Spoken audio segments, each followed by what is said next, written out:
I want to be in uni teaching you, because that's the highlight of my job and it's what universities are for. My union is striking because my ability to give you a good student experience and do good research that makes a difference is being increasingly challenged by worsening conditions. This is a national strike. It's happening in the vast majority of universities across the UK, and it's no exaggeration to say it's about protecting the future of a higher education sector in crisis. It's not only about you, it's about future students too, maybe your siblings or your own children. And it's about society. Society needs educated people with critical minds to make things better. It needs research that breaks new ground, that shows us what we're doing wrong and how we can do things better. If both education and research are being squeezed, where does that leave us? This strike is about a number of interconnected things. It's about workloads that see your lecturers working into their evenings and weekends every single week. We have to do this just to keep afloat. We still feel we should be doing more of what matters for you and for society.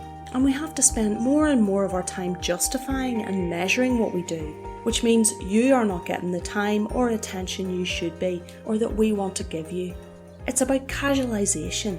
Some lecturers only get paid for the hours they're in the classroom, or a tiny bit extra. By the time they've done their best for their students with great teaching, detailed feedback and meeting or emailing them, they've worked far more hours than they're paid for. Some have worked out that they're working for below minimum wage.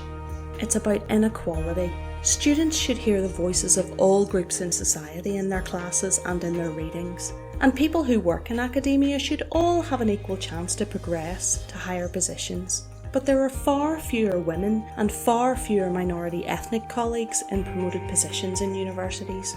It's about pay, fair pay for the job we do. We already get paid less than people in other professions who study or train for a similar time, and it goes without saying that our pay isn't fair if our workload is higher than it should be, if we don't get paid for everything we do, or if some groups are less likely than others to enter the higher paid roles. And it's about pensions. Pensions that we have to pay more for than we signed up to do, where the ratio of the amount we pay in to the amount the employer pays in is not fair, and that many new academics are not signing up for at all because they simply can't afford to on their casualised pay, leaving themselves and their families vulnerable later in life.